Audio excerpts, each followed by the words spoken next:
Satu, saya ini dosen, jadi senang berdiri.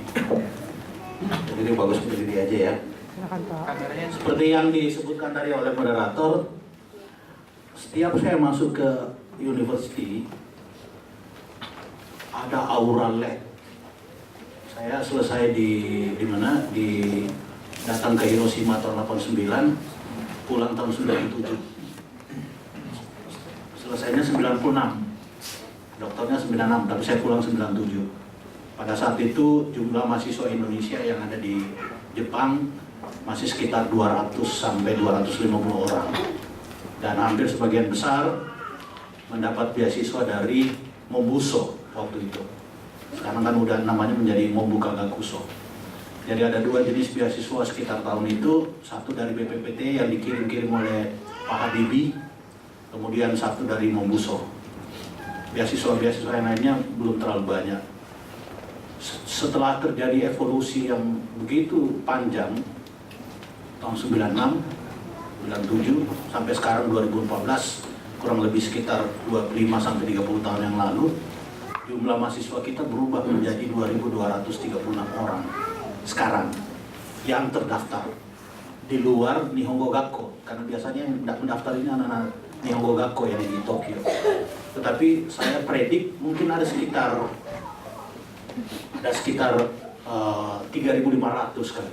Yuk, nanti coba dilihat. Ini Yuda ini Sekjen PPI Jepang. Pertama-tama sebelum saya lanjut, saya mau ucapin selamat kepada PhD baru. Tahu nggak kepanjangannya PhD? Permanent headache. PhD ada 3 orang, katanya 4 orang. Selamat juga ke panitia. Tadi terus terang nasi uduknya ini, saya udah 1,5 tahun di Tokyo, tapi saya belum pernah dapat nasi uduk yang kayak gini. Serius. Dan tadi saya nanya, soalnya dia memasaknya di rice cooker yang besar. Kalau di rice cooker yang kecil gampang, kita bisa nakar itu pakai gini kan, tapi ini kan yang besar. Dan yang di atas sama yang di bawah tadi saya ngetes sama anunya. Berarti ada racikannya yang khasnya. Oke. Buat teman-teman panitia, ada Mas Surya, Mas Gagus. Terima kasih saya diundang lagi ke sini. Saya mau bicara aja sedikit. Beri waktu saya sekitar 30 menit, nanti saya tolong diingatin untuk kita mau kemana. Kemarin itu saya udah ikut pertemuan PP Dunia di Delhi, di Bangkok, dan kemarin terakhir di Bangkok. Dan insya Allah nanti kita akan ada pertemuan PP Dunia di Jepang tahun ini di Tokyo. Bulan September tanggal berapa yuk? 20 sampai 23. 20 sampai 23. Kita lagi mikir-mikir kita mau kemana. Setiap kalau kita lihat demografi di setiap saya ketemu orang, gimana? Udah selesai dokternya? Udah. Masih tinggal? Masih. Postdoc, dan itu adalah kayak prototype gitu teman-teman di Jepang. Makanya saya mau coba berbagi, thinking out of the box. Kita mau kemana? Ke depan. Ini saya ambil dari website. Ini kalau orang lari di situ, kalau Mas Sabar, suruh lari begitu bisa nggak? Padahal dia PhD loh. Iya kan? Bisa nggak? Butuh waktu kan? Butuh waktu. Tetapi anak-anak itu bisa. That's mean semua orang punya peran dan semua orang bisa melakukan sesuatu berbasis adaptasi. Dia bisa lari begitu karena dia udah tiap hari. Tapi kalau kita, tunggu dulu. Anda mau PhD, Anda mau siapa, masuk di arena ini harus beradaptasi. Sama dengan ini. Indonesia ini sangat terkenal fun. Buktinya begini, dia bisa loncat itu tuh, berapa meter tuh. Tapi kalau dia disuruh ulang 1 kali lagi, kalau orang biasa agak susah loncat di yang seperti itu, kecuali kalau dia diburu anjing. kecuali. Dan begitu dia disuruh lagi ulangin satu kali lagi, dia akan sulit. Tetapi kalau dia latih terus, dia akan bisa meloncati itu. Dan ini fakta. Nah, saya selalu membawa ini. Tadi ngobrol-ngobrol sama teman-teman di Hokuriku kemarin, di Hokkaido. Hokkaido itu kemarin saya ke Hokkaido, saya tertahan salju 50 cm, segini. Tapi orang survive. Kita naik taksi itu, sopir taksinya kencang sekali jalan. Saya bilang, ini kalau di Tokyo, nggak berani saya kayak begini. Di tengah salju dia jalan 90 km per jam.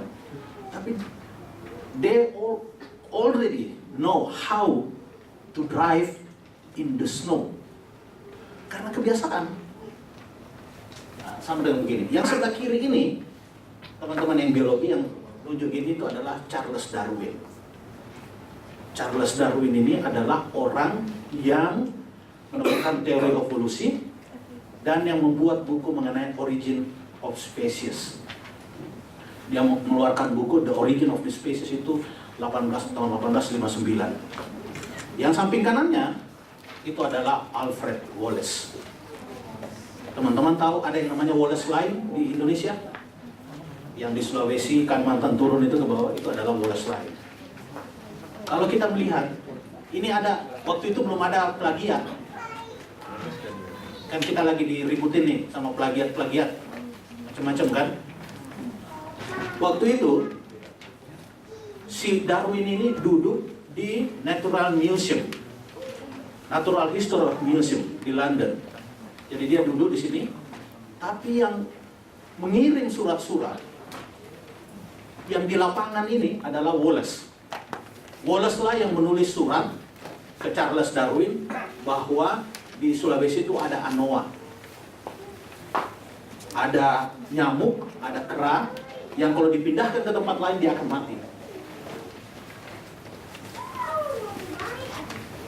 Jadi apa namanya? Dia kayak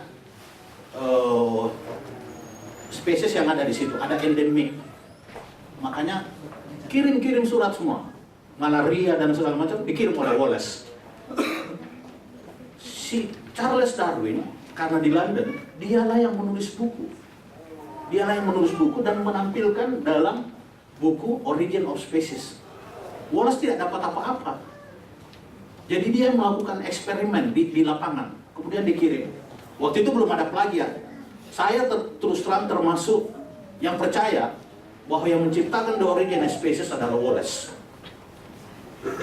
Tapi orang udah terlanjur tahu bahwa yang namanya teori evolusi dan segala macam itu adalah teori evolusi itu adalah Darwin yang keluarin.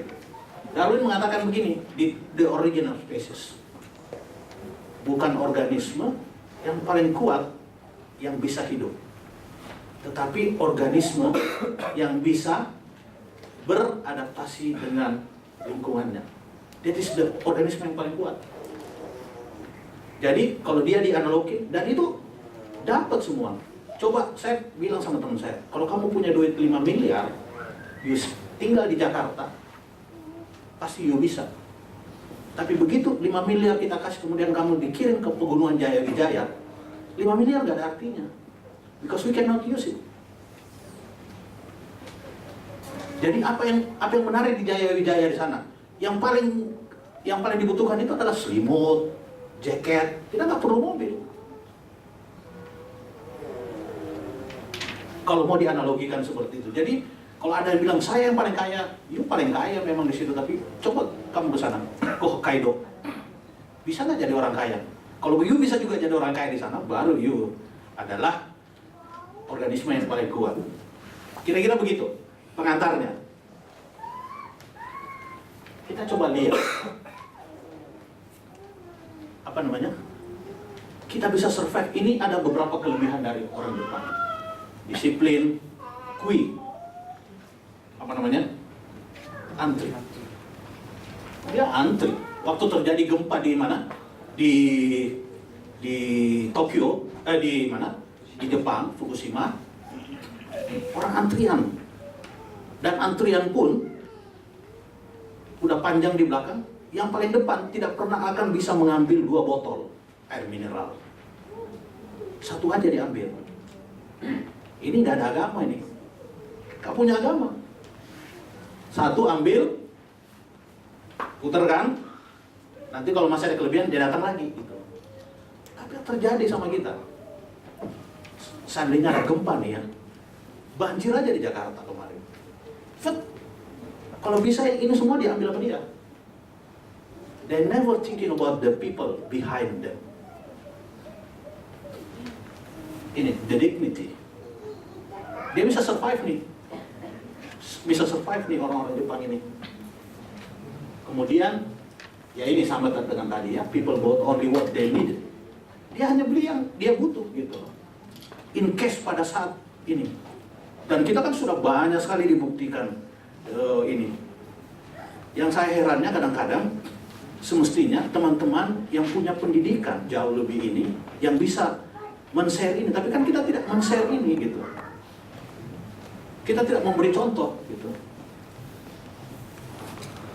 The order itu kalau orang Jepang itu dia minum, dia mabuk. Kalaupun sudah mabuk begitu dia tahu botolnya itu taruh di sampaian botol, bukan ke sampah yang ini. Bayangkan mabuk dia tahu botolnya simpan ini kan. Karena sudah otaknya sudah ini ya. Dan tidak ada orang ribut, kecuali kalau Anda pergi ke Kabukicho atau ke Namba. Pasti banyak orang yang berteriak. Tapi kalau kita perhatikan orang yang berteriak itu bisa jadi bukan orang Jepang, orang sesama ras kuning. The training. Saya itu setiap kebetulan sekarang kalau Sabtu Minggu saya pasti jalan ke teman-teman mahasiswa, ngobrol, tahu ini, kita bagi sharing. Tapi dalam keadaan-keadaan tertentu saya ke taman lihat perilaku orang-orang, anak-anak kecil di train begitu ya. Di train kalau di Tokyo lihat aja anak-anak kecil jalan sendiri, SD itu ya, SD bawa bawa yang kayak telepon gitu loh, begitu dipencet langsung datang, ada orang yang melindungi. Dan itu persis di KBRI. Ini cerita di luar aja. Kemarin kan kita ganti dubes baru sekarang Pak Yusri sama Hendra. Dia adiknya Pak Yusri sama dulu Pak Lutfi yang sekarang jadi Menteri Perdagangan. Dubes itu dulu di lantai 3 Pak Lutfi. Tapi tempatnya Pak Dubes itu di lantai 7. Karena Dubes baru pingin di lantai 7, saya dipindahin. Ruangan saya di KBRI itu lantai 7, pindahin ke lantai 3.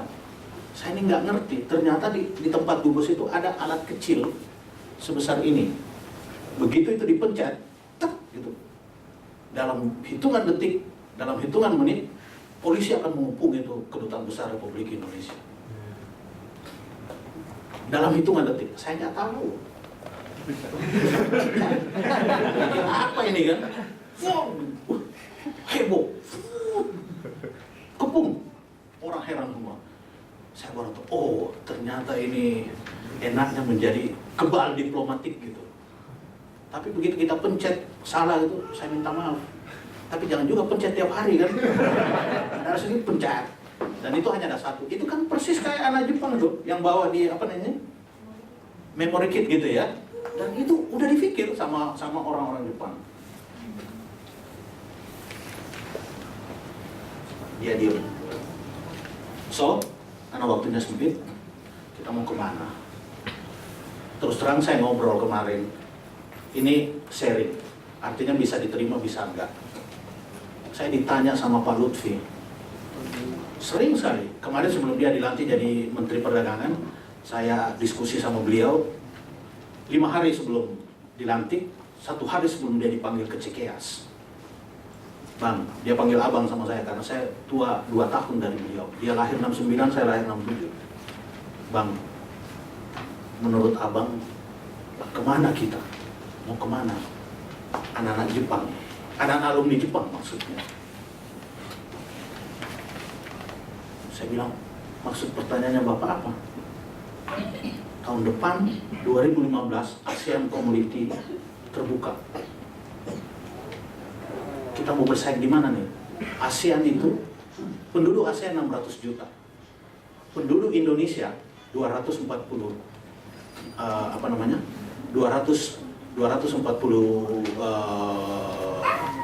juta orang. Apakah kita mau jadi pasar ataukah kita mau jadi inovator? Dia nanya, gimana karakternya nak? Ini terus terang, kalau kita kan sekarang kita punya bonus demografi. Orang-orang Jepang boleh carikan saya anak Jepang yang masuk S3. Banyak nggak? Nggak ada, bukan nggak ada, kurang. Yang ada itu adalah orang Indonesia, Vietnam yang mengisi semua. Karena ini, they have to running the research. Kalau nggak ada kita ini, dia akan kita ini masuk ke dalam masuk ke dalam kelompok ini. Pak Lutfi cerita, saya bisa beri contoh ya. Pak Lutfi, Sandiaga Uno dan segala macamnya itu adalah produk-produk yang lulusan Amerika yang dia masuk SMA kelas 1 di Amerika, kemudian dia lanjut atau bukan kelas 1 dia tamat kelas 3 SMA dia masuk S1. Kemudian dari S1 dia ambil S2. Jadi paling tinggi dia umur 25 tahun dia dapat Master of Business Administration atau whatever. Nah, apa namanya? Dia pulang ke Indonesia dengan umur 25 tahun. Begitu dia pulang ke Indonesia, dia masuk multinasional perusahaan, bank dan segala 25 tahun sampai umur 35 tahun. Apakah kita tidak percaya bahwa selama 10 tahun dia naik? Pasti dia naik. Yang terjadi sama kita adalah, saya termasuk yang mengalami doktor sampai 30 tahun, 29 tahun doktor. Sudah itu ditawarin postdoc. Waktu itu belum ada seperti sekarang kan. 20 tahun beda anunya, peperangannya. Postdoc, visiting researcher, dan kita nggak pernah tenure. Tenure itu kalau di Amerika dia dosen tetap. Dia dapat gaji sesuai dengan ini. Nggak pernah tenure kita. Dan kita menghabiskan waktu sampai umur 35 tahun, 36 tahun. Begitu kita pulang, kita udah kagok. Padahal di Indonesia peperangan sudah mulai. Inilah 5 hari yang lalu ya Mas Gabus ya. Mana Gabus? Handoko itu dilantik kapan ya? 20. Tanggal berapa? Hari Kamis kemarin. Ada seorang alumni Hiroshima, dia 2 tahun di bawah saya waktu di Hiroshima, namanya Handoko. Laksana Tri Handoko. Dia ahli fisika teori yang udah dapat Habibie Award, pokoknya macam-macam lah penghargaannya. Tahun 98 dia masuk S1 di Kumamoto, kemudian S2 di Hiroshima, S3 di Hiroshima. Dialah orang pertama seangkatannya dia, ada sekitar 40 orang yang belajar di Jepang yang memutuskan untuk pulang. Tahun 99. Dia pulang, saya tanya sama dia, "Kok kamu dapat apa di sana di Serpong?" Dia di LIPI. Kamu dapat apa di Serpong? Tidak ada alat-alat. Modalnya hanya pensil sama penghapus fisika teori. Tapi dia menapak jalan sunyi. Saya bilang, saya lagi menulis tadi malam di hotel, saya nulis jalan sunyi buat sahabat saya. Dia ikutin itu, dia nggak peduli dengan dia jauh dari hiruk pikuk selebritas. Mau dapat uang, mau dapat. Kita kan kalau pulang harus ada alat ini, harus ada alat ini. Kalau nggak bisa, saya nggak bisa bekerja nih di Indonesia. Dia ikutin itu. Dan kemarin puncaknya, setelah 24 tahun, dia naik gini, dia menjadi deputi termuda di LIPI. Deputi bidang teknik. Deputi bidang teknik itu eselon 1. Dan dia didit. Dan teman-temannya yang dulu ini semua nggak mau pulang, masih ada beberapa di Jepang. Saya nggak usah sebut namanya, masih banyak di Jepang. Angkat topi, standing ovation for him. Dia berhasil menapak jalan sunyi itu. Oleh karena itu, teman-teman, saya ambil satu proverb dari China. Chinese saying begini, the time to repair the roof is when the sun is shining. Waktu yang paling tepat untuk memperbaiki atap pada saat matahari bersinar. Kira-kira apa arti ini? Ini equal dengan momentum. Ini equal dengan momentum. Mau jago bagaimanapun, kalau tidak ada momentum yang ini, dia akan sulit. Ini momentum.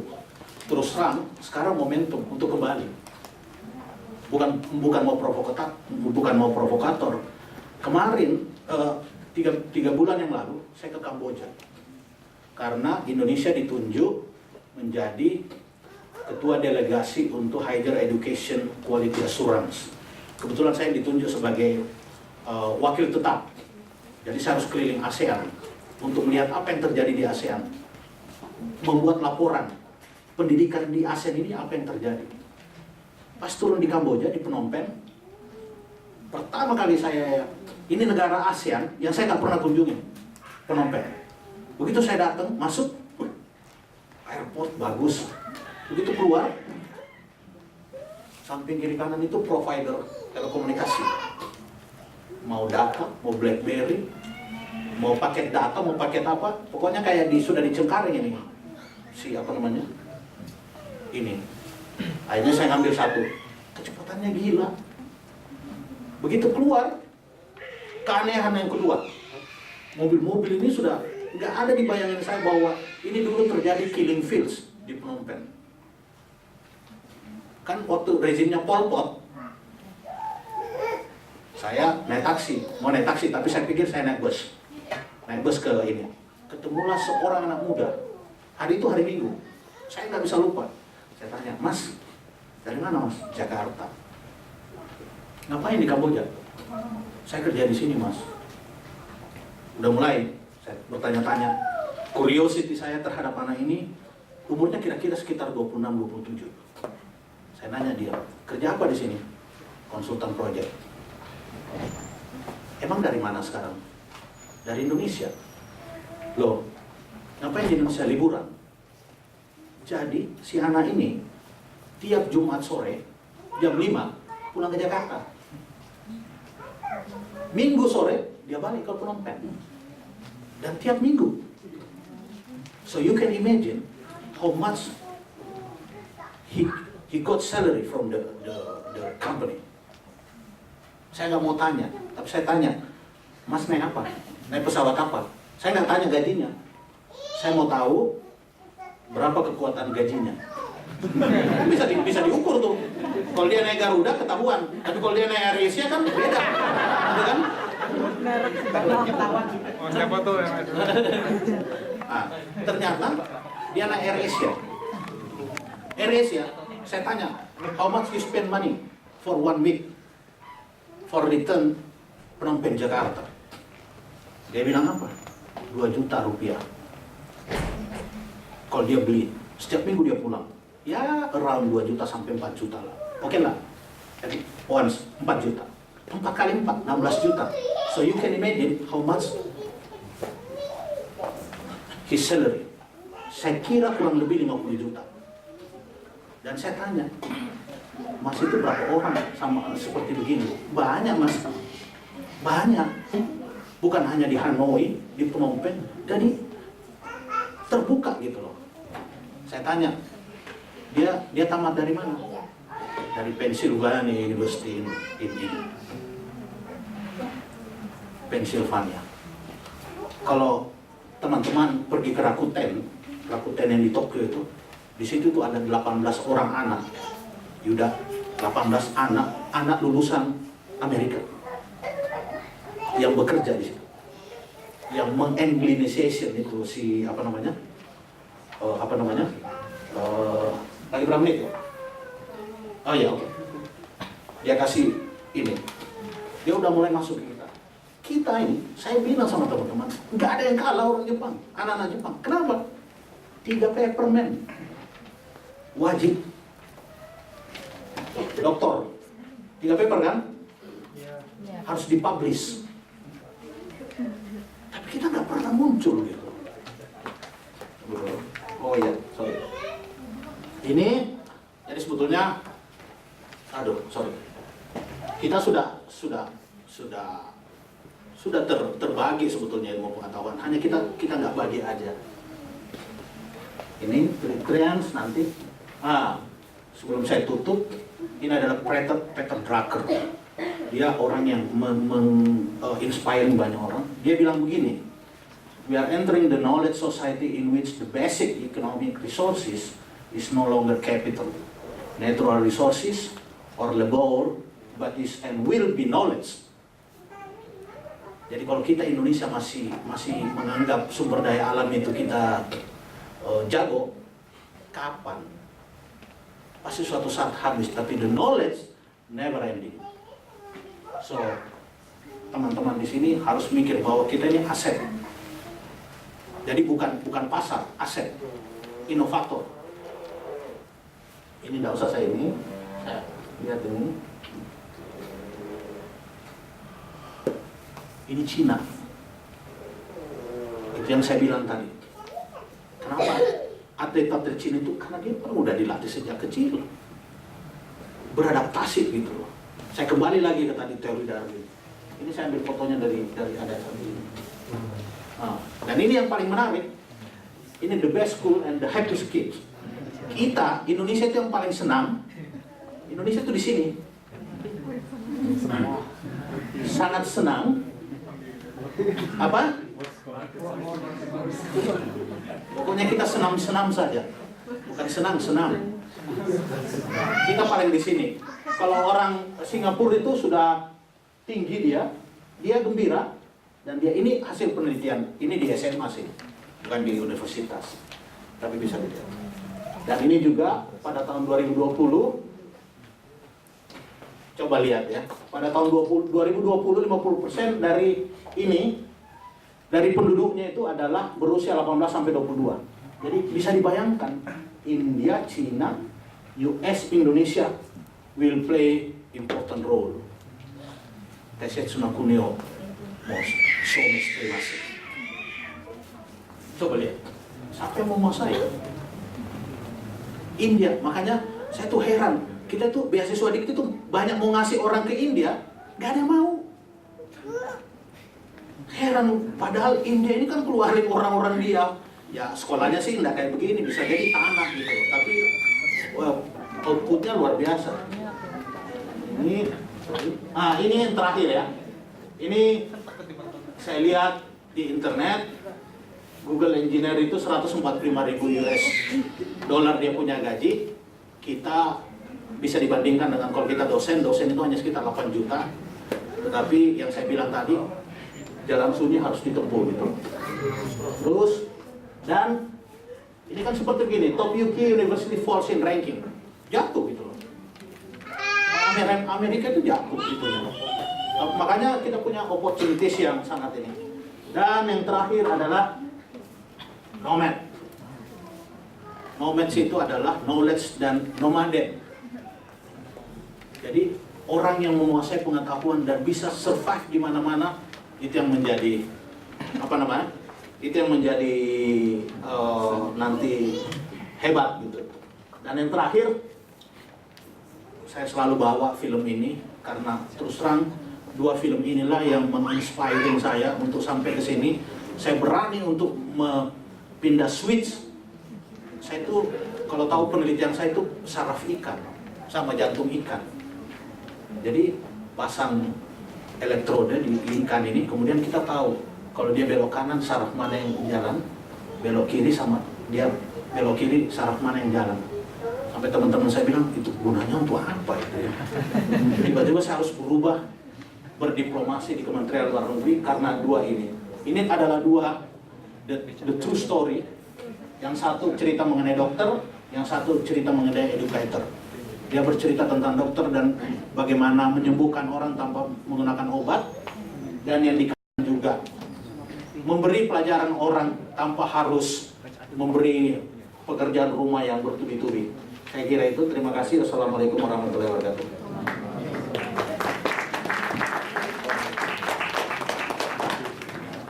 Terima kasih untuk presentasi yang sangat fantastis. Jadi intinya kita sebagai lulusan yang sudah lulus diharapkan untuk kembali ke Indonesia ya Pak ya. Untuk saya bukan mengajak pulang ke Indonesia. Intinya adalah dimanapun kita harus survive. Tapi ada tapinya, bahwa kalau mau melihat sekarang Indonesia itu sangat luar biasa. Salah satu kelemahan kita karena yaitu tadi, kita tidak berani mengambil jalan sunyi. Kenapa? Karena begitu kita pulang, kita sudah jadi dokter. Ya, ini kan persoalan biasa. Saya nggak punya lab, saya nggak ada tempat duduk. Ini peralatannya nggak ada. Itu normatif gitu. Tapi sebetulnya kalau kita punya networking, kan bisa alat saya, sampel saya bisa kirim ke Osaka. Kita kolaborasi kan, tidak mesti harus saya yang lihat. jadi ya begitu. Mungkin saya buka untuk pertama untuk satu pertanyaan dan langsung dijawab. Silakan untuk yang bertanya.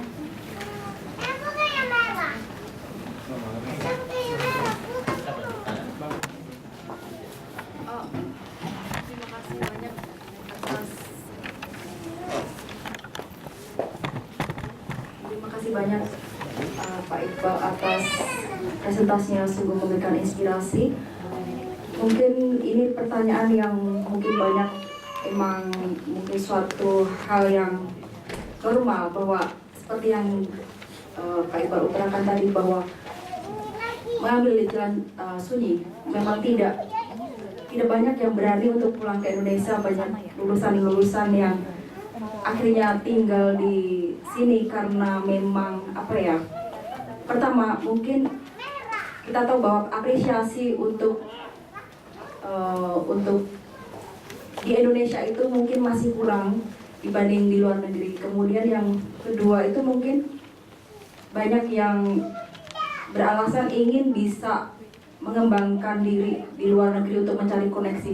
Nah, yang ingin saya tanyakan Pak, di Indonesia sebenarnya mempunyai sumber daya manusia yang sungguh luar biasa, banyak sekali yang ke luar negeri dan banyak mempunyai komunitas di luar negeri, dan akhirnya menjadi PR untuk pemerintah untuk mengajak mereka pulang.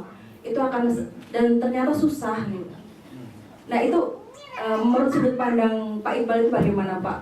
Apa yang sebenarnya menjadi view sudut pandang dari pemerintah sendiri, kemudian dari kita sendiri untuk bisa berkarya di Indonesia? Nah itu. Terima kasih. Gini aja, saya hitung-hitungannya sederhana. Mungkin tidak perlu juga disimplifikasi ya. Seperti yang saya sebutkan tadi, kita ada 2.236 kan? 2.236 mahasiswa ya. Ini Jepang. Penduduk kita adalah 240 juta. Kita ini adalah 0,00001%. 5 nolnya.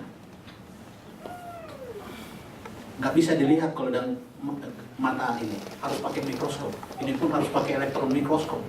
Lihatnya saking 0,00001%. Ya, 240 bagi 2.236. So you can imagine bahwa kita ini adalah orang-orang yang sangat beruntung. Di satu sisi, makanya PPIDU-nya nanti kita mau rubah formatnya. Orang yang mempresentasikan Indonesia di luar negeri selama ini adalah dari Kementerian Luar Negeri. Itulah yang disebut dengan PDK, pejabat diplomat karir. Diplomat-diplomat muda ini, orang-orang diplomat ini yang merepresentasikan Indonesia. Tapi jumlahnya mereka itu hanya sekitar 700 sampai 900 orang di 156 perwakilan. Kalau begitu, siapa lagi orang-orang yang bisa mempresentasikan kita di luar bahwa Indonesia itu ya segini gitu. Makanya saya bilang sama Yuda dan teman-teman di Tokyo, Sudahlah, teman-teman yang di luar sekarang jangan lagi urus detik.com, jangan lagi urus vivanews.com, jangan lagi urus macam-macam kan, koran apa segala, Jokowi mau jadi presiden atau tidak. Kenapa? Karena menurut saya kita ini adalah orang eksklusif gitu loh. Bagaimana caranya?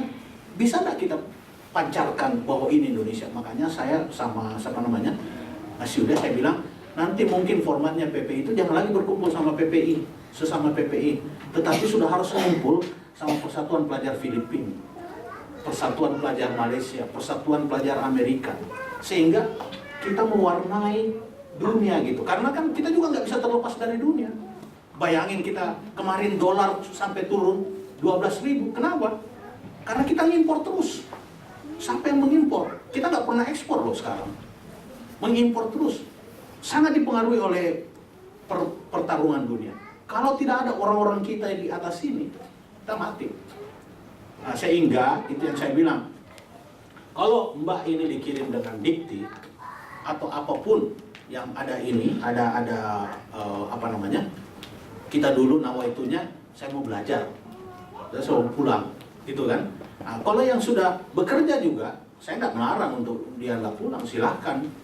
Tapi be yourself dan jadi sebagai petanda Indonesia gitu loh. Jadi petanda Indonesia itu gimana?